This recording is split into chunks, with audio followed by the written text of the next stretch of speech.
Кахаць, згарэць, усяк спяшыцца, кабету бачым без вянкоў. Цяпер джимістка ўжо мне сніцца і Бубікопф. Пятро Сакол.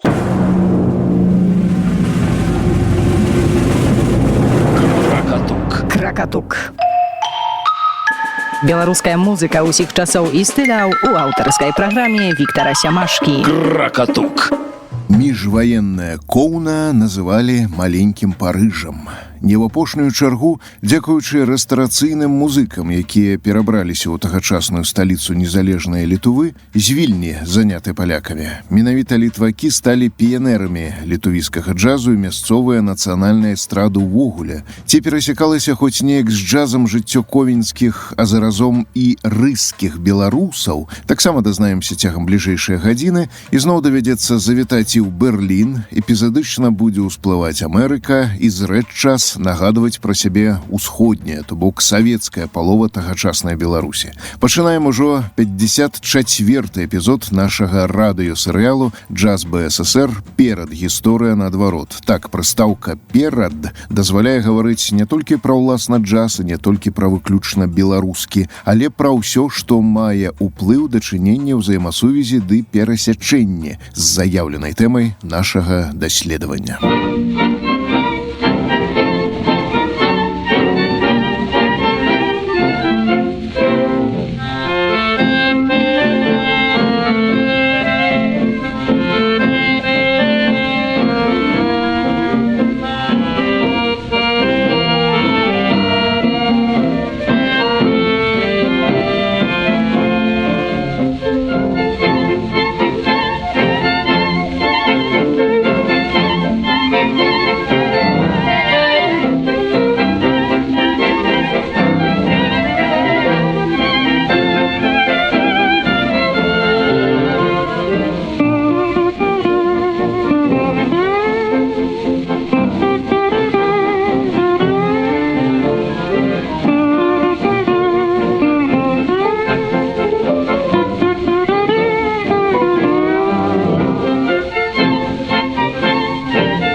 Музычныя навіны за 1921 год паводле віленскай прэсы па-беларуску. Газета «Беларускі звон». З Маскоўшчыны ўжо прывезлі частку званоў, знятых з касцёлаў і цэркваў Ковеншчыны, Віленшчыны і Горадзеншчыны падчас сусветнай вайны і эвакуяваных да Маскоўшчыны. Усе прывезеныя званы былі выстаўлены на сельскагаспадарчай выстаўцы ў Коўні. Сярод прывезеных званоў знаходзяцца званы з Віленскай катэдры і Горадзенскай царквы, былога Сафійскага сабору. То бок з былой і знішчанай за савецкім часам фары Вітаўта.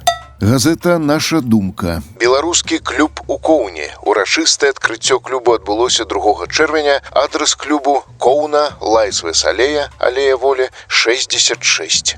Купалі таго ж году ковенскія беларусы сустракалі на гары Вітаўта з адпаведнымі моманту спевамі ды з прамовамі ад рады БНР Вацлава Ластоўскага, Пётры Крачэўскага да іншых. Тая рада на зломе 1910-20-х гадоў была змушаная неаднойчы змяніць прапіску. Менск, Вільня, Гародня, Рыга, Коўна, Прага. Прычым у тых жа местах ствараліся і моцныя культурніцкія асяродкі беларусаў. Дарэчы, пан Крачэўскі, як нядаўна выявілася, стрыечны дзед Лявона Барткевіча, вакаліста залатога складу песняроў.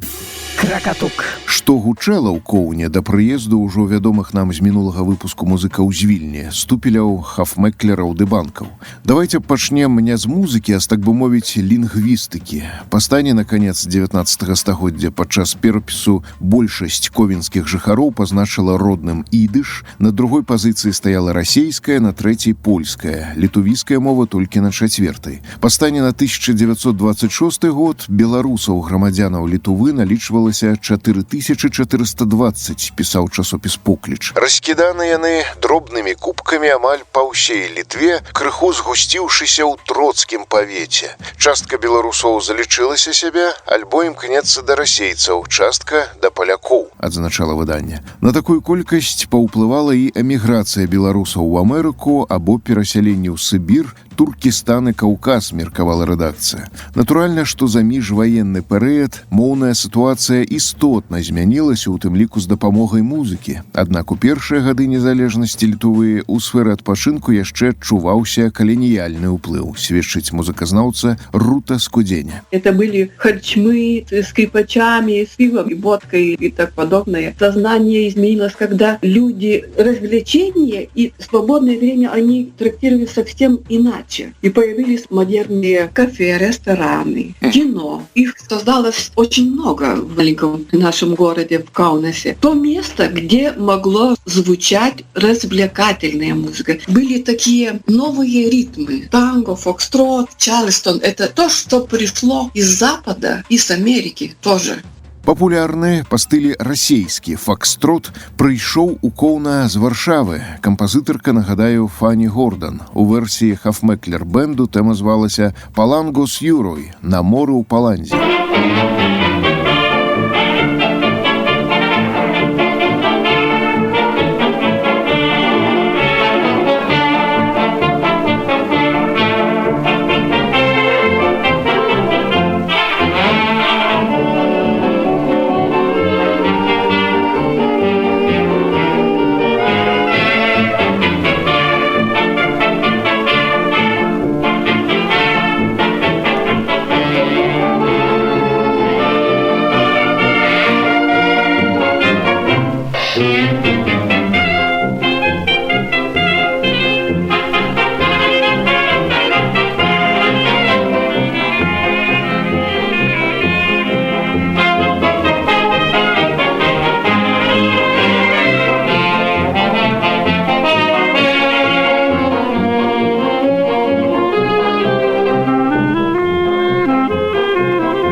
У адрозненне ад фрагментаванае культ прасторы беларусаў міжваеннага часу, у Літве атрымалася знайсці баланс паміж кансерватыўным і мадэрнісцкім, паміж адраджэннем, умацаваннем нацыянальнай традыцыйнай культуры з апорай на фальклор, гісторыю з аднаго боку і адпаведнасці сусветным трендам з другога. Як кажа Рута Скудзеня, за другі накірунак узялі адказнасць менавіта музыкі габрэі, у которых был академический очень хороший уровень игры, и они не боялись этого делать. Они были такие пионеры в самом хорошем смысле слова. Они совмещали игру в оперном театре, в оркестре и игру в ресторанах и кафе, там, где было очень много народу, и там кипела просто жизнь музыкальная. Калі параўноўваць сітуацыю з БССР таго ж перыяду, то тутэйшым габрэйскім музыкам, патэнцыйна схільным да джазу, папросту не хапіла патрэбнай кваліфікацыі, як і, зразумела, спрыяльных ідэалагічных умоваў.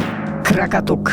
Пагартаўшы беларускамоўную прэсу, што выдавалася ў інтэрбэлюме ў Коўне, я напаткаў адзіную згадку пра джаз, і тычылася яна народных музыкаў акурат з савецкай Беларусі. Грамадская часопіс «Покліч» у 1926 годзе паведамляла пра канцэрт беларускіх дудароў Максіма Сурмы і яго таварыша, што адбыўся ў рабочым садзе ў Барысаве, іранічна рэзюмуючы. Інбелкульту трэба звярнуць большую увагу на гэты беларускі джаз-банд. Абодва дудары годам раней рыхтаваліся выступіць на міжнароднай выставе ў Парыжы, але не даехалі. 70-гадовы спадар Сурма тады ж трапіў у склад вандроўнага тэатру Владзіслава Галубка.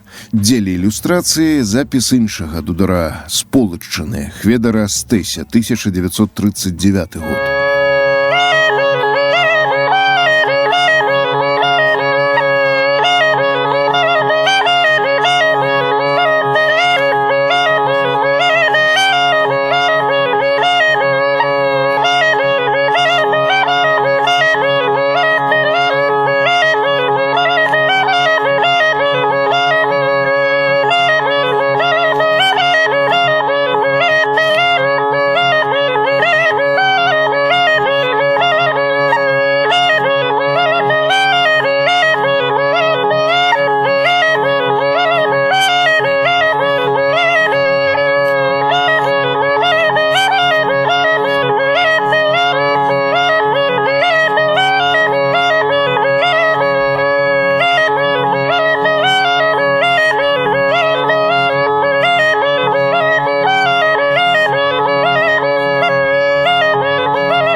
Беларускае жыццё ў коўне міжваеннага часу тэма для асобнай гаворкі. Многія беларускія дзеячы апынуліся тут пасля прымусовага высялення з Вільні на пачатку 20-х. У кнігарні Літувы тады ж трапіла кніга Язэпа Варонкі, колішняга дзеяча БНР, які далучыўся да літувійскага ўраду, «Гуду Клаусімас. Беларускае пытанне». Беларусаў тагачасныя літувісы называлі даволі музычным імем Гуды. Ва ўрадзе Літувы мелася цэлае міністэрства беларускіх спраў, якое пэўны час узначальваў Віленчук Дамінік Сямашка. Падобна таму, як рэкі, дарогі і чыгункі маюць напрамак да Балтыкі, так вочы і думкі беларусаў зварочваюцца на захад да Літвы, казаў ён у 1920-м. Будынак названага міністэрства знаходзіўся па адрасе вуліцы Адама Міцкевіча, 13А. У 30-х непадалёк па той жа вуліцы, нагадаю, з'явілася джазавая рэстарацыя «Тры великаны». Кракатук.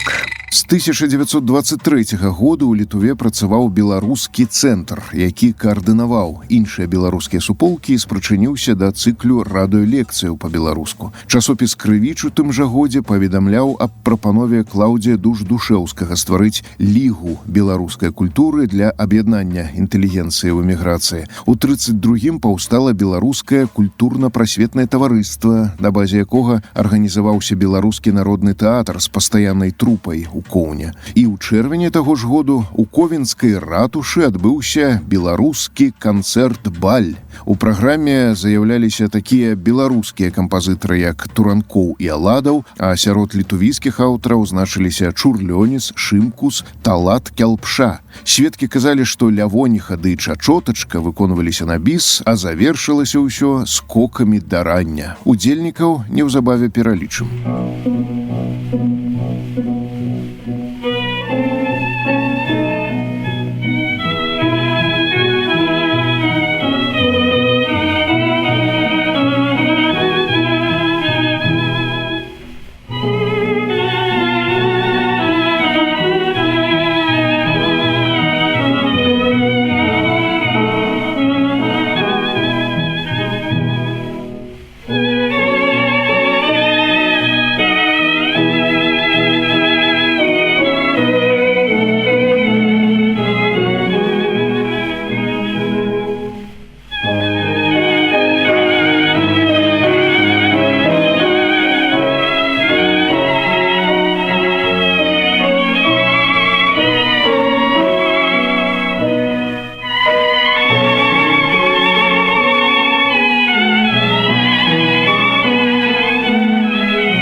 На зялёным лузе, жалёёй ланкелей.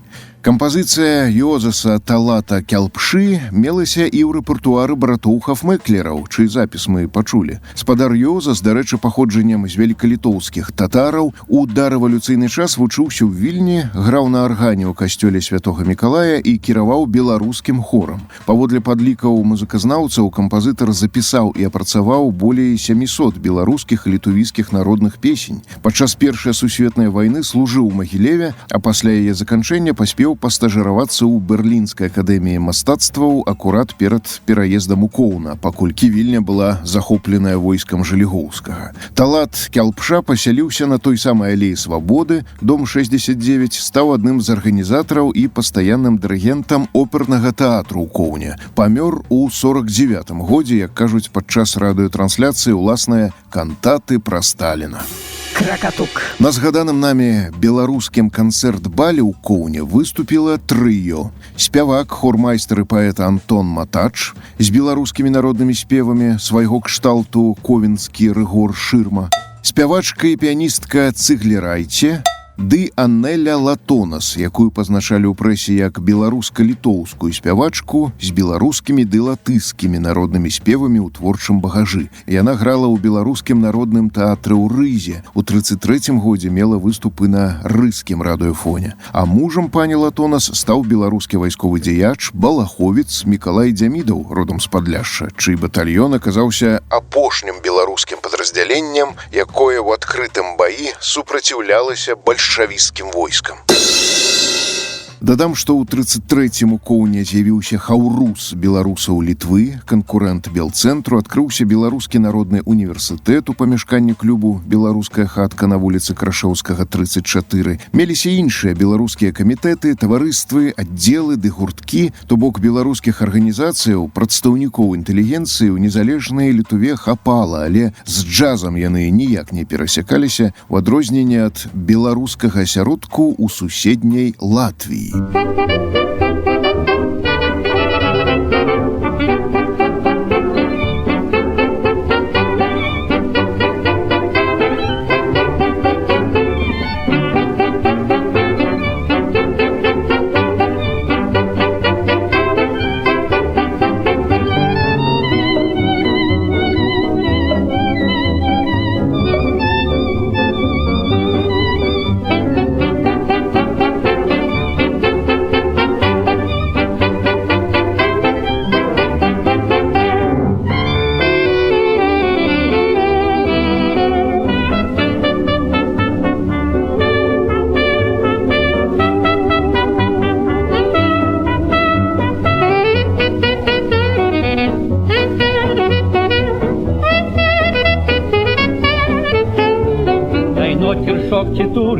Kad būt smagu ir linksma, gyventi ir džiaugtis turim, gyvenimas gražus. Mylėti ir džiaugtis turim, kad būt smagu gyventi, manęs spaus prie krūtinės, stipriai, tvirtai, karštai. Drąsiai ir linksmai su kratu aplink, spaus mane tvirtai, pabėgt nemėgink. Dainuoti ir šokti turim, kad būt smagu ir linksma, gyventi ir džiaugtis turim, gyvenimas gražus.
Гівенімас гражус, жыццё прыўкраснае. Гэты твор латыскага аўтара беларускага паходжання Аляксандра Окала-Кулака, ён жа Саша Уладзі, у Коўне выконвала аркестра Даніэля Памеранца з вакалам і саксам Антанаса Дварыёнаса. Аўтар музыкі быў героем чацвёртай часткі нашага цыклю. Па стане на 1930 год беларусаў у адной сталіцы Латвіі жыло прыкладна столькі ж, колькі беларусаў ва ўсёй міжваеннай Літве. Амаль 4800, месціліся пераважна ў рабочых раёнах. Аўтахтонныя беларусы, як вядома, здаўна жылі ў гістарычным рэгіёне Латгаліі і да сярэдзіны 30-х карысталіся нацыянальна-культурнай аўтаноміяй. Як і ў Коўне, беларусы Рыгі мелі свае арганізацыі кшталту беларускага культурна-асветнага таварыства «Бацькаўшчына», таварыстваў «Рунь», «Беларуская хата» ды іншых. Быў наладжаны выпуск уласнай перыёдыкі. Кароткі джазавы эпізод згадвае, што месячнік «Беларуская школа» ў Латвіі. Кракатук. У траўні 1933 году ў клубе «Вулей», што на вуліцы Каралеўская 1, Сіламі рыскага беларускага народнага тэатру была пастаўленая п'еса Марка Твена «Хлебароб па-амерыканску», інсцэніроўка Пігулеўскага. Затым адбыліся танцы пад джаз-банд да 4 гадзін раніцы. Тэрмін «джаз» напісаны праз «С», а што канкрэтна за бэнд, невядома. А раптам і Оскар Строк, пра якога мы распавядалі на самым пачатку даследавання. Аўтар папулярных танга з Дзвінску на той момант ужо мусіў пакінуць Берлін, а ў Коўне, наколькі вядома, надоўга не затрымаўся, бо працы для яго не знайшлося. То паслухаем «Пасадобль» Оскара Строка з імем «Сан-Францыска».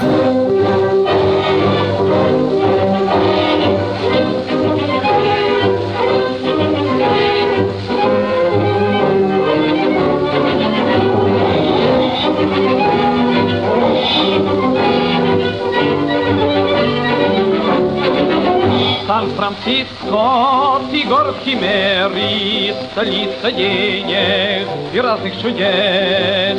Там кинозвезды, миллиардеры, там небоскребы до самых небес. Там ярко солнце и любовь, там сердце расцветает вновь. Сан-Франциско, ты город химеры, столица денег и разных чудес.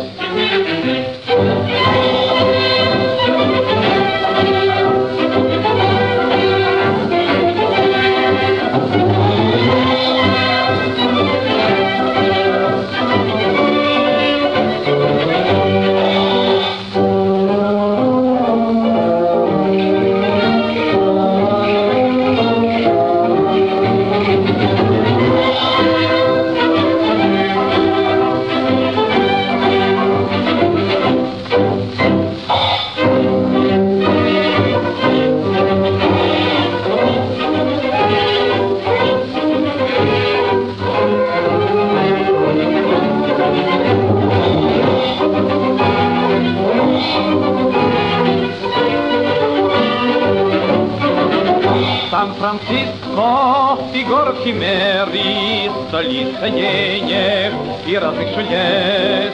Там кинозвезды, миллиардеры, там небоскребы до самых небес. Там ярко солнце и любовь, там сердце расцветает вновь. Сан-Франциско, ты город химеры, столица денег и разных чудес.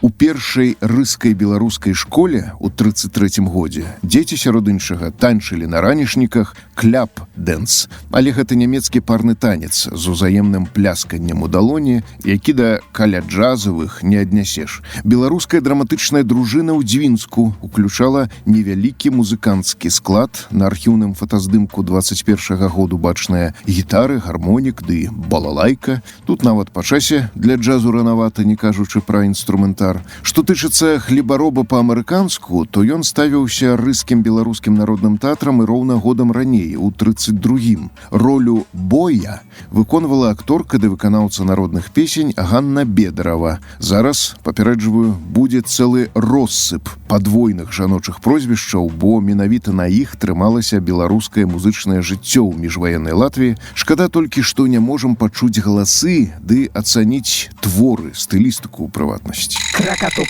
У Дзвінскай беларускай гімназіі кляснай кіраўніцай Ганны Бедаравай была культ-дзеячка, выкладчыца мовы і спеваў Паўліна Мядзёлка, а аднаклясніцамі Надзея Мікалаева-Комісар і Юлія Александровіч Фельдман.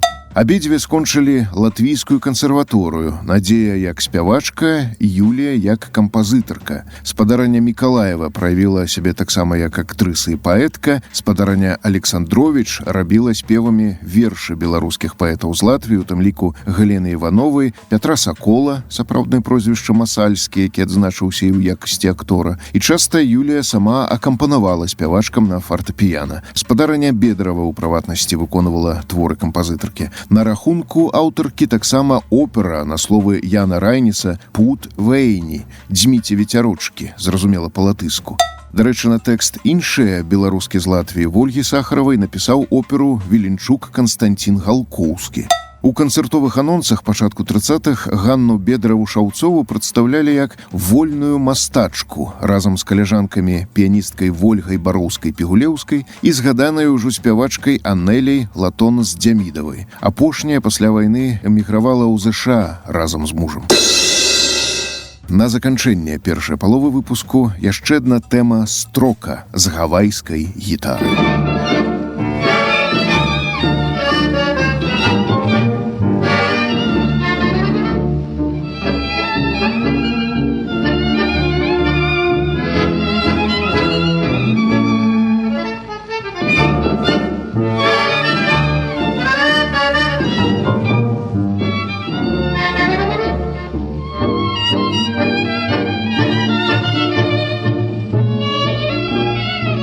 Не покидай, я умоляю, побудь еще хоть час со мной. Я так люблю, я так страдаю, и предан всей тебе душой. Ах, как тяжел миг расставания, скажи, к чему разлука нам. Не покидай, я умоляю, побудь еще хоть час со мной.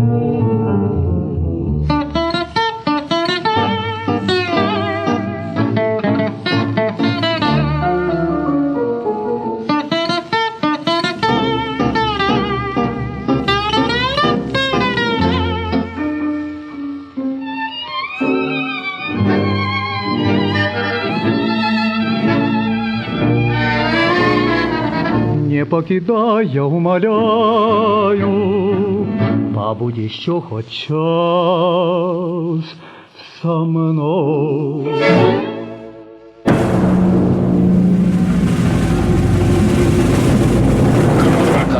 Кракатук. Беларуская музыка ўсіх часоў і стыляў у аўтарскай праграме Віктара Сямашкі. Кракатук.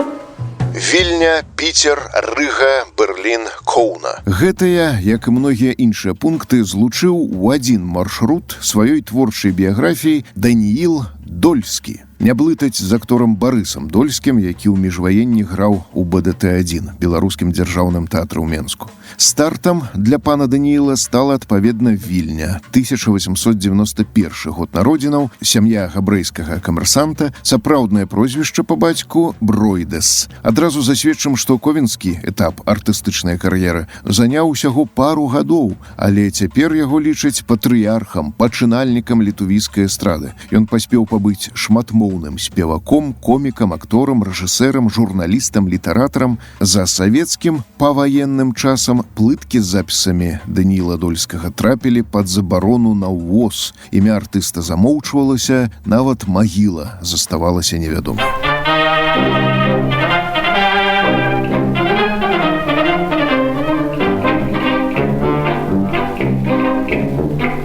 Піска мачаў, ir visur važiavau, visam pasaulį, aš visų tautų gražuolis pažinau. London, Berlin, Ryga, Paris, Tallinn. Nors gražuolių aš nemažą sutikau, tik Lietuvoj savo idealą užtikau. Lietuvaitė kėlė gražų lankų, Тартумаўся спалва того плавку, того аки здангус мели нас, ёскай птоляй беривяй летувоз, летувайте со мною тиктавя, того аки сжавеё тай маня, летувайте аж того вяргас, ману ширдис приклаусо тау.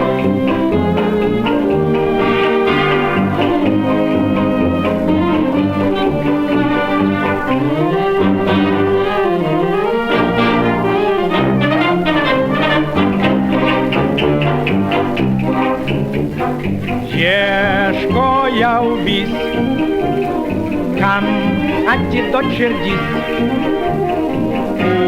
urjaj grażolej, mano miaile żwilksnie sam żynajnu skris. Bet pagaliał, cionaj atwaziawał, Иркай плетувайтесь, а сейчас утекал, у май висаски нас гражоли сужмершал.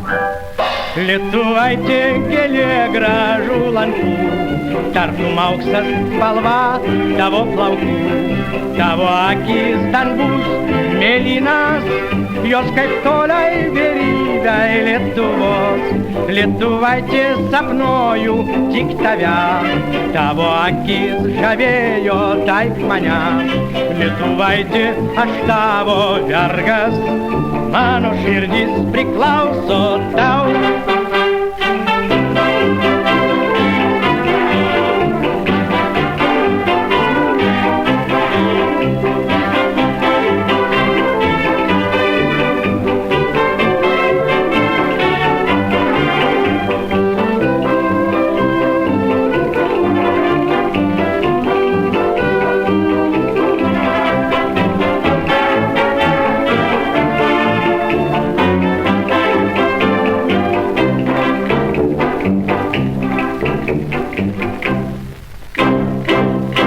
У адраснай кнізе Санкт-Петербурга за 1909 год Бройдас у дужках Дольскі быў падпісаны як журналіста. Хаця малады чалавек прыехаў з Вільні адукоўвацца ў Петербургскім універсітэце на юрыста, жыў відавочна са сваякамі, навучаўся і ў мясцовай прыватнай школе на актора, акром таго вывучаў філазофію. Як высветліў у сваім даследаванні паводле газетных выразак рэсурс Патэфонас ЛТ, дэбют артыста-куплеціста са сцэнічным імем Даніл Дольскі адбыўся ў 1911 годзе ў тагачаснай расійскай сталіцы. Вікіпедыя зазначае, што Віленчук, як існы паліглот, валодаў іўрытам, латынню, расейскай, пазней працоўнымі мовамі на сцэне маглі быць сербская, французская, нямецкая, гішпанская, італьянская ды іншыя еўрапейскія мовы. У некаторых запісаных на кружэлкі маналёгах Дольскага можна адчуць літвацкі акцэнт, нібыта так гаварылі віленскія габрэі, змешваючы прытым расейскія ды беларускія слова-формы.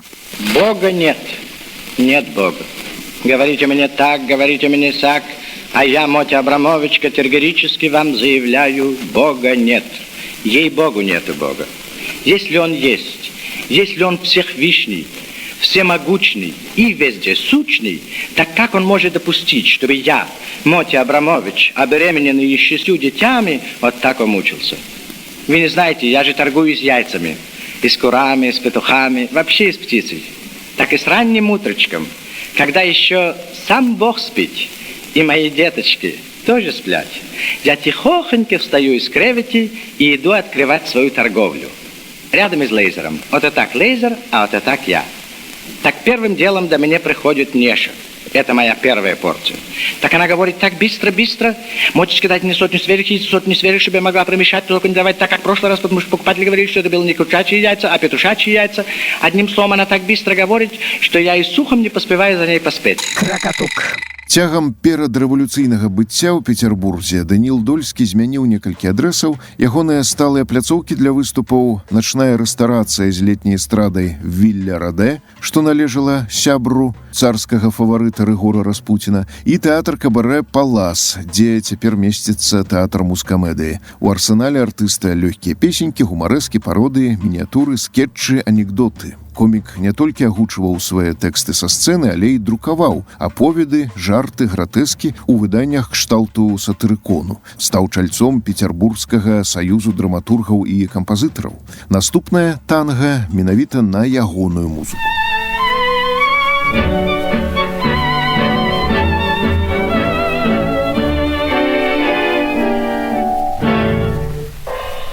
Я женщин всех обожаю, им поклоняться готов. Лишь только даму встречаю, могу влюбиться без слов. Но стоит мне лишь женский взгляд поймать, и лишь дамой только пару слов сказать, я как мальчишка теряюсь и начинаю дрожать. Я так застенчив, мадам, что краснею всегда. Я так застенчив, мадам, что горю от стыда. При виде женщин, мадам, откровенно скажу, я так робею, мадам, что весь дрожу. Я так застенчив, мадам, это мой тяжкий грех. Я так застенчив, мадам, что порой слышу смех. Не знаю, как тут быть, ах, можно горю помочь. Я так застенчив, мадам, что жить не вмочь.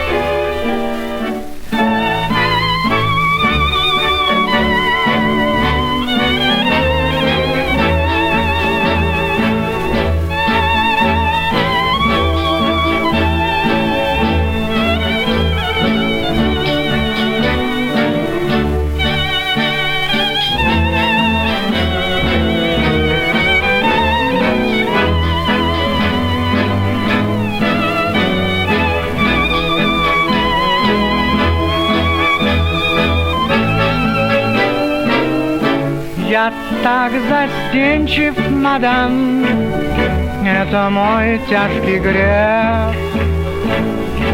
Я так застенчив, мадам, что порой слышу смех. Не знаю, как тут быть, ах, можно горю помочь. Я так застенчив, мадам, что жить не вмочь. Ужо ў 20 год з хвастком Даніла Дольскага называлі улюбёнцам піцерскай ды маскоўскай публікі. У артыстычных і літаратурных колах артыста ласкава клікалі Донем. Ужо ў 14-м пачатковец мог выступаць на адной сцэне з Александром Вярцінскім, імітацыі якога надоўга сталі ягонай візітоўкай. Улетку рэвалюцыйнага 17-га Дольскі выступаў у рыскім інтымным тэатры, у афішы ягонае імя змешчанае пад назовам пастаноўкі «Аголеная наіўнасць». Падобна, што пасля гэтага ў Петербург артыста болей не вярнуўся. Далей у ягоным раскладзе стаяла Адэса, Харкаў, Сафія. Расійская эмігранцкая прэса ў Балгарыі адзначала: Ён не гоніцца за танным поспехам, ён культурны артыста, які дбайна прапрацаваў кожны нумар свайго вялікага спектаклю. Кракатук. Маюцца звесткі, што Даніл Дольскі спяваў з аркестрай Оскара Строка. Супольных запісаў, на жаль, не выяўлена. Таксама невядома, ці былі яны знаёмыя яшчэ па піцерскім адрэзку жыцця. Бо Строк, як мы памятаем, таксама вучыўся ў Петербурзе, працаваў тапёрам і акампаніятарам, а падчас Першай сусветнай вайны адкрыў там уласнае выдавецтва. То паставім ягоны факстрот «Марынушка».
З Рыгі, як мы ўжо ведаем па прыкладзе іншых музыкаў, ляжала прамая дарога на Берлін, дзе таксама асела шмат эмігрантаў з усходу. Відавочна, што віленскі габрэй Доня атаясамліваў сябе з расійскай культурай, але то было часова. У Берліне наш герой ажаніўся на акторцы Вользе Чэхавай, пляменніцы расійскага клясыка, удзельнічаў у мастацкіх і літаратурных гуртках, у імпрэзах кшталту вялікага балю рускай прэсы ці дабрачынных вечарынах для расійскіх грамадзянаў у Нямецчыне. Пасля непрацяглага перапынку на працу ў Парыжы і Белградзе у 1926 годзе Дольскі адсвяткаваў у нямецкай сталіцы юбілей творчай дзейнасці 15 год паказам аперэты «Кароль забаўляецца», паводле Віктора Гюго, з сабой у галоўнай ролі.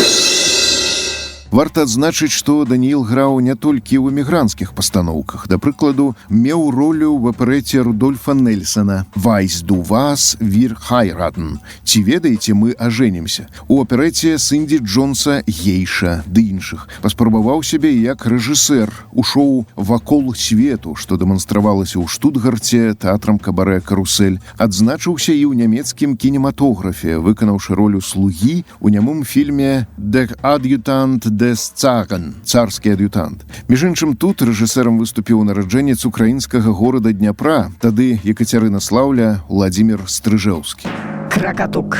Берлінскі перыяд у кар'еры Даніила Дольскага цягнуўся з 1923 па 29 гады. Перыяд выдаўся надзвычай насычаным, мы пералічылі толькі асобныя моманты. Вырашальнай для пераезду з Нямецчыны ў Літву стала сустрэча ў Берліне двух Даніілаў – Дольскага і Померанца, гаворыць гісторык літувійскага джазу Рута Скуденя. И Померанц, наверное, ему рассказал, что в Каунасе тоже есть почва для таких деятелей, как он. И он сразу приехал и очень скоро научился литовскому языку. Это просто чудо, как он выучил и пел, и рассказывал свои анекдоты, и был любимцем публики. Яшчэ адзін нумар на ўласную музыку Дольскага і з ягоным жа спевам па-літувіску. «Аж мыліў васарос ругя гелес» «Люблю я летние волошки».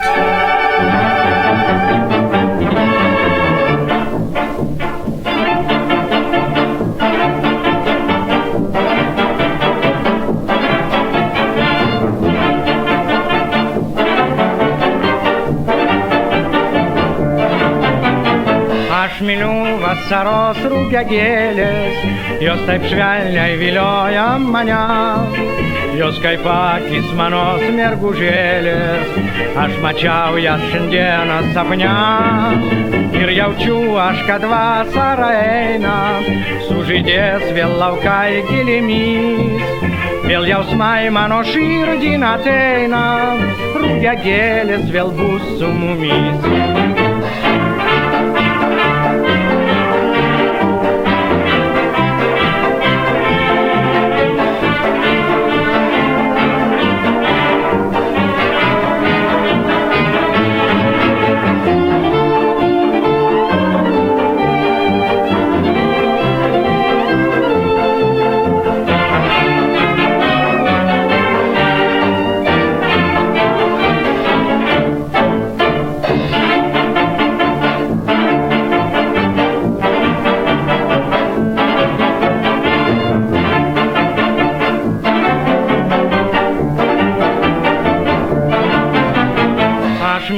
Vasaros rūkia gėlės, jos taip švelniai vilioja mane, jos kaip akis mano smergužėlės, aš mačiau jas šiandieną sapne ir jaučiu aš, kad vasara eina, sužydės vėl laukai gilimis, vėl jausmai mano širdin ateina, rūkia gėlės vėl bus su mumis.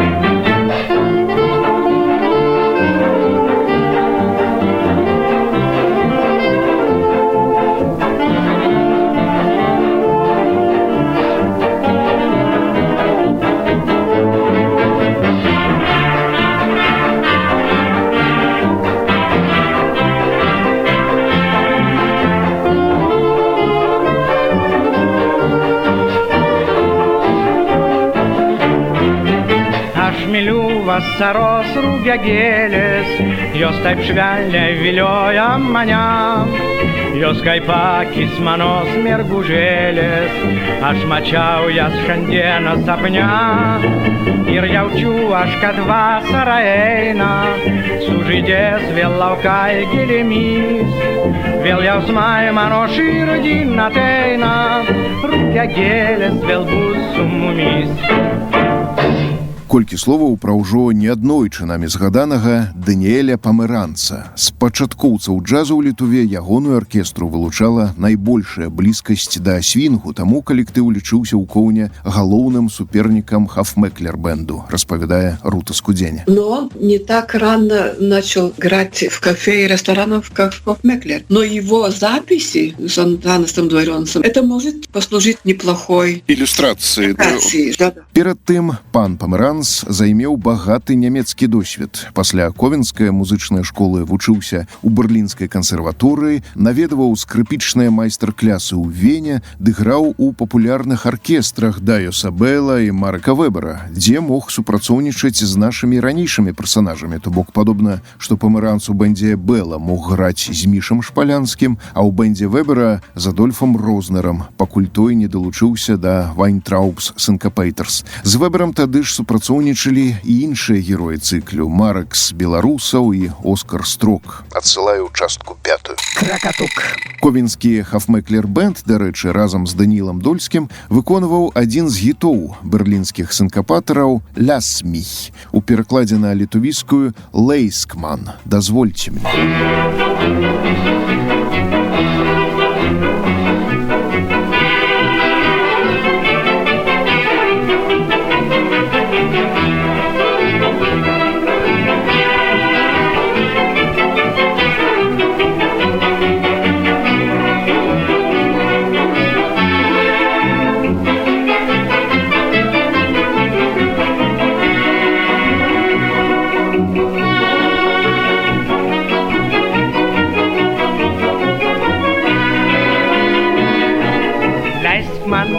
Leiskman, karštai pabūčiot tave, tik vieną kartą.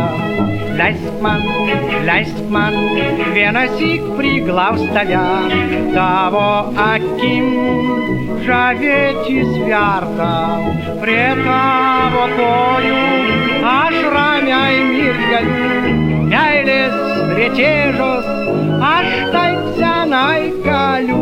Leisk man, karštai pabūčiot tave, meldžiu aš, leisk man.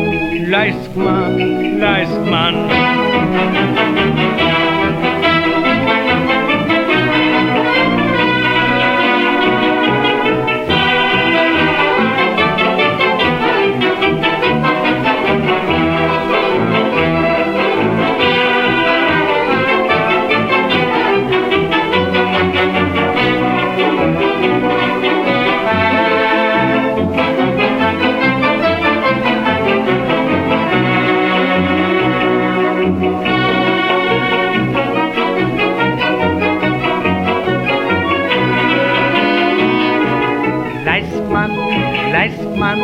karštai pabūčiot tave,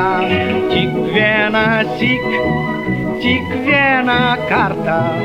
Leisk man vienąsyk priglaust tave, tavo akim žavėtis verta, prie tavo kojų aš ramiai mirgaliu, meilės rėtėžos aš taip senai kaliu. Leisk man, karštai pabūčiot tave, meldžiu aš, leisk man.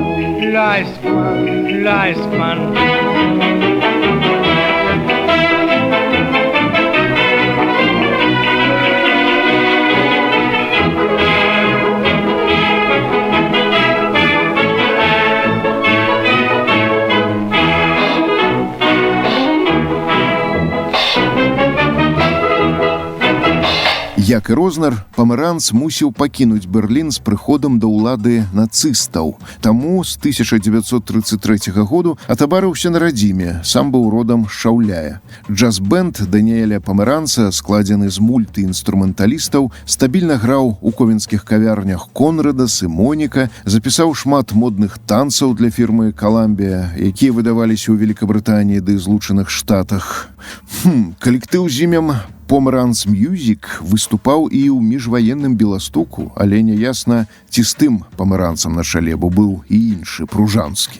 Як скрыпач Даніэль уражваў публіку віртуознасцю ды імправізацыямі. Падчас Другой сусветнай вайны, пра гэта мы згадвалі ў минулым выпуску, Памеранц разам з былым канкурэнтам Хафмэклерам арганізавалі аркестру ў ковенскім гета. Даніэль прайшоў і праз канцлягер Дахау, ды застаўся жывы. Да сярэдзіны 70-х Даніэлюс Памеранцас працягваў жыць і працаваць у Літве, у тым ліку ў дзяржаўнай сімфанічнай аркестры, пакуль не эміграваў у Канаду. Кракатук. Пра фінальны этап у кар'еры Даніла Дольскага распавядзем ужо ў наступным выпуску, а ў зафіксаваным на плытках плейлісце, што выконваў джаз-бэнд Даніэля Памеранца ў міжваенні, можна знайсці не толькі творы розных літувійскіх кампазітараў, але і Сашы Ўладзі з Латвіі, Ежы Пецерсбургскага і Артура Гольда з Польшчы, ды нават Ісака Дунаеўскага з Савецкага Саюзу. Паставім марш-факстрот вясёлых рабятаў па-літувійску. Кракатук. Беларуская музыка усіх часоў і стыляў у аўтарскай праграме Віктара Семашкі. Кракатук.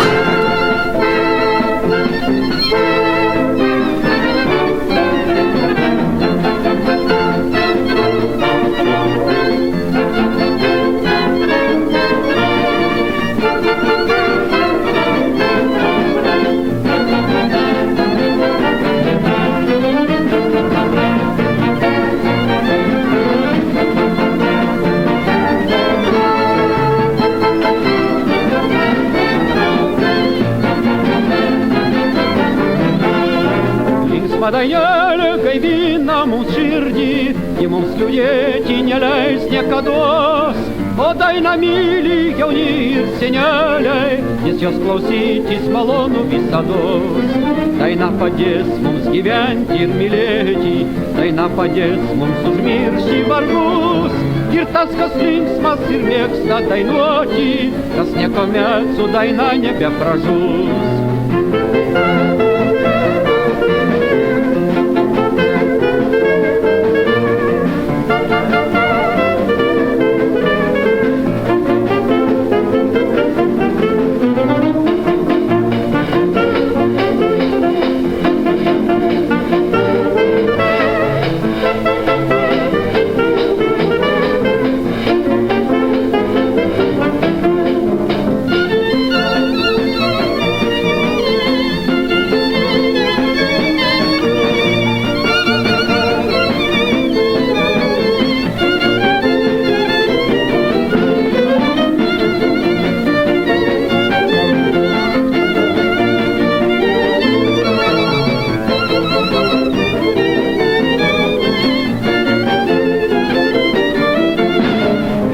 Dainele că-i vina mums șirdi, I mums ljudeti ne lejs niekados. O daina mili jaunir seneliai, Nes jos klausytis malonu visados. Daina padės mums gyventi ir mylėti, Daina padės mums užmiršti vargus. Ir tas, kas linksmas ir mėgsta dainuoti, Tas niekuomet su daina nebepražus.